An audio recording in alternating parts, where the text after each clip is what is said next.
Il faut dire que sur cette question-là, le point de satisfaction, c'est que c'est pour la première fois le samedi dernier que le gouvernement a accepté de faire des propositions concrètes sur l'offre, sur la question des enseignants, c'est-à-dire celle du système de rémunération. Des propositions ont été faites, la partie syndicale a fait des contre-propositions. L'autre point de vue et point de convergence, c'est que nous avons tous, en tout cas à 80%, agi sur la question des indemnités. Oui, c'est une convergence qui peut aider à trouver une solution. Maintenant, sur les indemnités, nous avons proposé pour certaines une défiscalisation d'abord, mais une augmentation ensuite. Défiscalisation, parce que c'est ça qui rend le salaire lourd, mais c'est ça également qui le tire vers le bas. Augmentation, parce que pour la plupart, ce sont des indemnités qui sont là depuis plus de 3, 4, 5 décennies, qui sont désuètes, dont le coût de la vie a rattrapé et qu'il nous faut, en tenant compte des recommandations d'ailleurs de l'étude sur le système de rémunération, en tenant compte de ces recommandations, mais en tenant compte également du coût de la vie, nous avons estimé qu'objectivement, nous devons aller dans le sens de les réviser, de les augmenter. Et ça, nous savons que de manière très concrète et objective, nous savons que ces propositions sont soutenables.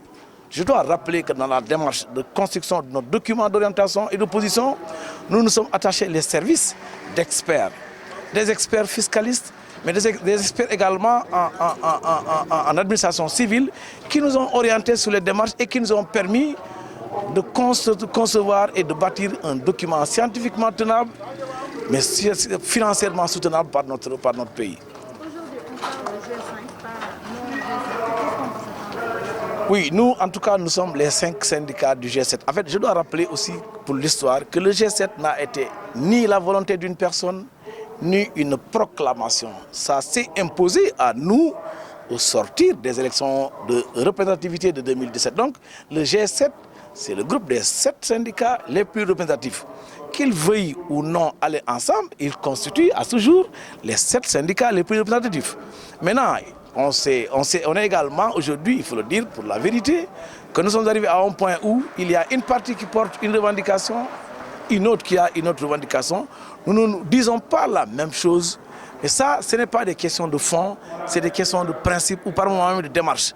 Surtout sur la question de l'indemnité de logement, qui pour d'aucuns doit être hiérarchisée, mais pour nous doit être une indemnité équitablement partagée à l'ensemble des enseignants, tenant compte de l'histoire et du fondement pédagogique que revêt cette indemnité de logement, mais tenant compte également du principe de solidarité de corps que chaque enseignant doit mettre au devant.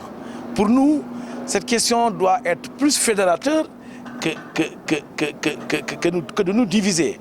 Notre approche, c'est de faire en sorte que les syndicats d'enseignants puissent avoir une même position, puissent parler d'une seule et unique voix pour l'intérêt des enseignants qui, en vérité, en font toujours et fortement la demande. Nous avons dit, c'est à la précision, que nous entrons par les indemnités.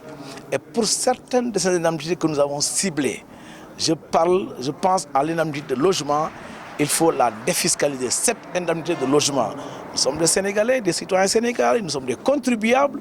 Nous ne pouvons pas dire que nous ne payons aucun impôt. Mais nous disons que pour cette indemnité de logement, compte tenu de ce que j'ai dit tout à l'heure, elle peut être défiscalisée. C'est ça cette offre que nous avons faite au gouvernement, qui du reste a été d'ailleurs le premier à ouvrir cette brèche pour dire que l'État serait disposé à défiscaliser l'indemnité de logement. Nous sommes pour l'accalmie, nous la clamons partout, nous la souhaitons de tous nos cœurs. Parce que cette accalmie, c'est ça aussi qui va donner, nous, la possibilité en tant qu'enseignants de rejoindre nos cadres d'évolution, nos lieux de travail. Nous, en tant que syndicat d'enseignants, nous n'avons que l'école. Mais mieux, nous n'avons que l'école sénégalaise, pour laquelle nous avons une attention particulière, pour laquelle nous devons, nous, en tant que syndicat, attention particulière, parce que cette école-là, c'est ça notre outil, c'est ça notre raison d'être.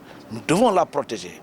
Mais pour la protéger, il faut faire en sorte que ceux qui y travaillent soient motivés, se retrouvent, soient performants et puissent travailler demain pour asseoir une qualité telle qu'on le souhaite dans le système éducatif. Mais tout ça constitue pour nous des conditions. La condition, c'est que la revendication, elle est vieille. La revendication, elle a été estimée légitime, mais soutenable. La revendication, elle a fait l'assentiment de la partie gouvernementale. À partir de ce moment, nous considérons qu'il n'y a pas autre chose que de la mettre en œuvre. Et c'est ça le seul gage de stabilité de notre système, pas plus.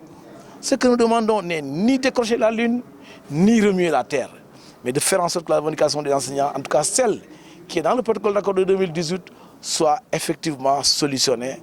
Et c'est ça qui va nous apporter, au-delà de cette année 2022, qui va nous permettre d'aller vers un système éducatif stable, apaisé, et de nous mettre résolument sur d'autres chantiers. Notre pays a d'autres chantiers. La question du contenu des enseignements, la question des valeurs et autres choses doivent être pour nous adresser avec beaucoup de sérénité.